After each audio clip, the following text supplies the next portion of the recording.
ಈ ಗಣಿತಗಳನ್ನು ಮಾಡಿರಿ. ಮಾಡೋದರಿಂದ ನಿಮಗೆ ಭಾಳ ಇನ್ನು ಮುಂದೆ ಎಲ್ಲ ವಿಷಯದ ಗಣಿತಗಳು ಬಂದು ಆಮೇಲೆ ನೀವು ತಿಳ್ಕೊಬೇಕು ಇಂಥ ದೊಡ್ಡ ವರ್ಗಮೂಲ ಬಂದು ಅಂದ್ರೆ ನೀವು ವಿಡಿಯೋ ಆನ್ ಮಾಡಿರಿ, ನಾ ಗಣಿತ ತಿಳಿಸ್ನು.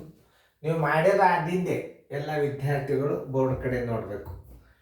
ಆಮೇಲೆ ಇನ್ನೊಂದು, ನಾ ಗಣಿತ ತಿಳಿಸಿ ಹೇಳೋಕೆ ಬೋರ್ಡ್ ಕಡೆ ನೋಡ್ಬೇಕು, ಕರೆಕ್ಟ್ ಬಂದದಿಲ್ಲೋ ನೋಡ್ಕೋಬೇಕು, ಚೆಕ್ ಮಾಡ್ಕೋಬೇಕು. ನಾ ಹೆಂಗೆ ವರ್ಗಮೂಲ ಕಂಡು ಹಿಡಿದು ಕಲಿಸ್ತೀನಿ ಅನ್ನೋದು ನೀವು ನೋಡಿದಿರಿ ಅಂತಂದ್ರೆ ನಿಮ್ಮ ವೆಕೇಶನ್ ಕ್ಲಾಸ್ನಾಗಂತೂ ಭಾಳ ಸರಳ ಲೆಕ್ಕಗಳು ಬರ್ತಾವೆ. ಈಗ ನೀವು ಇದನ್ನು ಲಕ್ಷ್ಯ ಪಟ್ಟು ನೋಡ್ರಿ. ನೀವು ಮಾಡೋದಾಗಿತ್ತು ಅಂದ್ರೆ ವಿಡಿಯೋ ಆನ್ ಮಾಡಿರಿ. ನಾ ಇನ್ನೊಂದು ಸಲ ದೂರ ಸರಿತಾನೋ ಈಗ ವಿಡಿಯೋ ಮ್ಯೂಟ್ ಮಾಡಿ ಬಿಡಿಸ್ರಿ. ಬಿಡಿಸೋದು ಅದಿಂದಿ ಅನ್ನೋದು ವಿಡಿಯೋ ಆನ್ ಮಾಡಿರಿ. ಓಕೆ, ವಿಡಿಯೋ ಆನ್ ಮಾಡಿ. 2, 4, 6, 4, 9 ವರ್ಗಮೂಲ 24, 640 ಎರಡೆರಡು ಗುಂಪು ಮಾಡ್ಕೋಬೇಕು. ಎರಡೆರಡು ಗುಂಪು ಮಾಡಿಕೊಂಡು ನೀವು ಹೆಂಗೆ ಮಾಡ್ಬೇಕಂದ್ರೆ ವರ್ಗ ಅಂಕೆಗಳಿಂದ ಭಾಗಿಸೋಕೆ ಹೋಗ್ಬೇಕು. ಅಂದ್ರೆ ಒಂದಲೇ ಒಂದು ಒಂದರಾಗ ಒಂದು ಆದ್ರೆ ಎಷ್ಟು ಉಳಿತು? ಒಂದು ಉಳಿತು. ಆಮೇಲೆ ಈ ಒಂದನ್ನು ಇಲ್ಲಿ ಕೂಡಿಸುವಲ್ಲಿ ಎಷ್ಟಾಯ್ತು? 2 ಆಯ್ತು. ಆಮೇಲೆ ಒಮ್ಮೆ 2 ಅಂಕೆಗಳನ್ನು ನೀವು ಇಳಿಸ್ಕೋಬೇಕಾಗ್ತದೆ. ವರ್ಗ ಸಂಖ್ಯೆ 46 ಇಳಿಸ್ಕೊಂಡ್ರಿ. ಇಲ್ಲಿ ನೋಡಿ, ಇಲ್ಲೇ 2 6 12, 2 7 14, ಇಲ್ಲಿ 7 ಇಟ್ರೆ ಇಲ್ಲಿ 7 ಇಡ್ರಿ. 27 7 ಎಷ್ಟು ಆಗ್ತದ ನೋಡ್ರಿ? 27 7 2 7 14 ಆಗ್ತದೆ. 27 7 7 7 49, 4 7 2 14, 1 4 18, 189 ಆಗ್ತದ. ದೊಡ್ಡದಾಗ್ತದ. ಇಲ್ಲಿ 6 ಹಚ್ಚಿದ್ರೆ ಇಲ್ಲಿ 6 ಹಚ್ಬೇಕು. 26 ಆಗಲೇ ನೋಡ್ರಿ, ಅದು ನೋಡ್ರಿ, ಪ್ರಯತ್ನ ಮಾಡ್ರಿ. ಇಲ್ಲಿ 6 ಹಚ್ಬೇಕಂತ ಮಾಡ್ರಿ. ಇಲ್ಲಿ ಮುಂದೆ ಒಂದು ವರ್ಗ ಅಂಕಿ ಇಡ್ಬೇಕು. 6 ಆಗಲೇ 36, 3 6 2 12, 1 3 15 ನೋಡ್ರಿ, 150 ಆಗೋದು ದೊಡ್ಡದಾಯ್ತು. ಆಮೇಲೆ ಈಗ ಏನು ಮಾಡಬೇಕು? 6 ಆಗ್ಯದ ಅಂದ್ರೆ 5 ಇರ್ಬೇಕು. 25, ಇಲ್ಲಿ ಮುಂದೊಂದು 5 ಇಡ್ರಿ. ಯಾಕೆ? ವರ್ಗ ಅಂಕೆ ಅಲ್ಲ, ವರ್ಗ ಅಂಕೆಗಳಿಂದ ಗುಣಾಕಾರ ಮಾಡ್ಬೇಕಂತ ನಿಯಮ ಅದ. 25 ಇಲ್ಲಿ ಎಷ್ಟು? 125 ಆಯ್ತು. ನೋಡ್ರಿ, ಶನಿ ಕಡೆ ಸರಳ ಆತಿಲ್ಲ. ಇಲ್ಲೇ 5 ಇಡ್ರಿ, ಇಲ್ಲೇ 5 ಇಡ್ರಿ. 25 ಇಡ್ಲಿ 125. ಏನು 6 5 ಆದ್ರೆ 1, 4 2 ಆದ್ರೆ 2, 0 1 0. ಈಗ 49 ಇಳಿಸ್ಕೋಬೇಕಾದ್ರೆ ಈ 5ಅನ್ನು ಇಲ್ಲಿ ಕೂಡಿಸುವರಿ. ಅಂದ್ರೆ ಎಷ್ಟಾಯ್ತು? 30 ಆಯ್ತು. ಆಮೇಲೆ ಈಗ 49 ಒಮ್ಮೆ ನೀವು ಇಳಿಸ್ಕೋರಿ. ಇದು 9 ದಂಡಿಗೆ ಬಂದದಂದ್ರೆ 3 ಮೂರ್ಲೆ ಏನು? ಇಲ್ಲಿ 9 ಬಂದದ 3 ಮೂರ್ಲೆ 7 7 ನೋಡ್ರಿ. 7 7 49.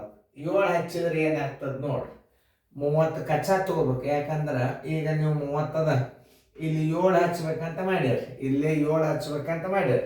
ಇನ್ನೊಂದು 7 ಇಟ್ಟು ಗುಣಾಕಾರ ಮಾಡ್ಬೇಕು. ಬರ್ತದಿಲ್ಲ ನೋಡು. 7 7 49, 7 3 21 ಅಂದ್ರೆ ಕರೆಕ್ಟ್. ಇಲ್ಲಿ 7 ಇಲ್ಲಿ 7 ಅಂದ್ರೆ 21 49 ಬಂತು. ನೀವು ಭಾಗಿಸಿದ್ದು ಕರೆಕ್ಟ್. ಬರೋಬರಿ 0 0 0 0. ಆದ್ದರಿಂದ 246 49ರ ವರ್ಗಮೂಲ ಬರೋಬ್ಬರಿ ಎಷ್ಟು? 157. ಇದನ್ನು ನೀವು ಕಲಿಬೇಕು. ಆಮೇಲೆ ಇನ್ನು ಮುಂದಿನ ಲೆಕ್ಕ ವಿಷಯದಾಗ ಬರ್ತೀವಿ. ಈಗ ವಿಷಯದಾಗ ಹೆಂಗೆ ಬರ್ತಾವ ಅಂತಂದ್ರೆ ನೀವು ತಿಳ್ಕೊಬೇಕು. ವಿಷಯ ಅಂದ್ರೆ ಏನು? 1225 ಹಣ್ಣುಗಳನ್ನು ಎಷ್ಟು ಡಬ್ಬಿಗಳಿವೆಯೋ ಪ್ರತಿ ಡಬ್ಬಿಗಳಲ್ಲಿ ಅಷ್ಟೇ ಹಣ್ಣುಗಳಿವೆ. ಹಾಗಾದರೆ ಡಬ್ಬಿಗಳ ಹಾಗೂ ಹಣ್ಣುಗಳ ಸಂಖ್ಯೆ ಎಷ್ಟು? ಒಂದು ಉದಾಹರಣೆ, 10 ಡಬ್ಬಿ ಅಂದ್ರೆ ಒಂದೊಂದು ಡಬ್ಬ್ಯಾಗ 10 ಹಾಕೋದು. 12 ಡಬ್ಬಿ ಅಂದ್ರೆ ಒಂದೊಂದು ಡಬ್ಬ್ಯಾಗ 12 ಹಾಕೋದು. ಅದರ ಅರ್ಥ ಅವಾಗ ಏನು ಮಾಡ್ಬೇಕಂದ್ರೆ ಡಬ್ಬಿಗಳ ಸಂಖ್ಯೆ ಎಕ್ಸ್ ಆಗಿರಲಿ, ಡಬ್ಬಿಗಳ ಸಂಖ್ಯೆ ಎಕ್ಸ್ ಆಗಿರಲಿ,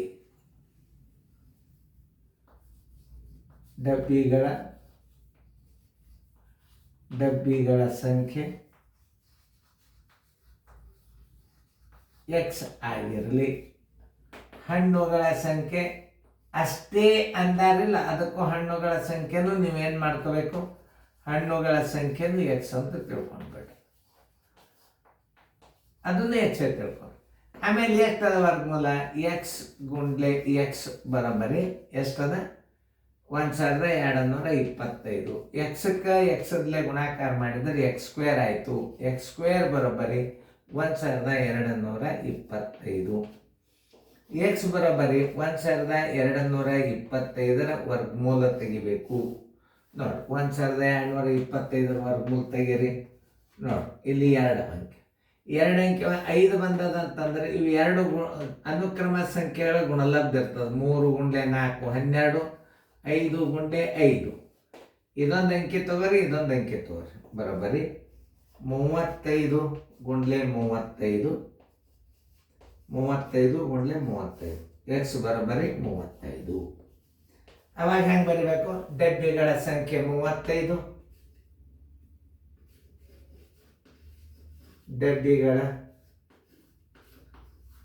ಡಬ್ಬಿಗಳ ಸಂಖ್ಯೆ 35, ಹಣ್ಣುಗಳ ಸಂಖ್ಯೆನೂ 35 ಅಂತ ಬರೀಬೇಕು. ಹಣ್ಣುಗಳ ಸಂಖ್ಯೆ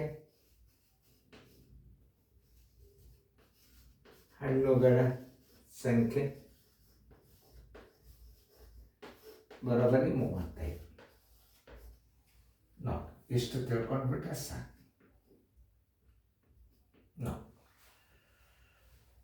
ನೋಡೋದು ವರ್ಗಮೂಲ ಹೆಂಗೆ ತೆಗೆದನ್ನು ಗೊತ್ತಾಯ್ತು. ಇದು ಬಾಯಿಲೆ. ಇನ್ನು ರೀತಿ ಪ್ರಕಾರ 12, 25 ವರ್ಗಮೂಲ ಬರೋಬ್ಬರಿ ಅದು ಕಲಿಸಬೇಕಲ್ಲ. ನೋಡಿ ಬ್ಯಾಕ 3 ಮೂರಲೆ 9, 4 4ಲೆ 16 ದೊಡ್ಡದಾಗ್ತದೆ. 3 ಮೂರಲೆ 9, 12ರಾಗ 9 ಆದ್ರೆ 3. ಈ 3ಅನ್ನು ಇಲ್ಲಿ ಕೂಡಿಸುವರಿ 6 ಬಂತು. ಇಲ್ಲಿ ಮುಂದೆ 25 ಇಳಿಸುವರಿ 25 ಅದ ಅಂದ್ರೆ ಇಲ್ಲಿ 5 ಇಡ್ರಿ, ಇಲ್ಲಿ 5 ಇಡ್ರಿ.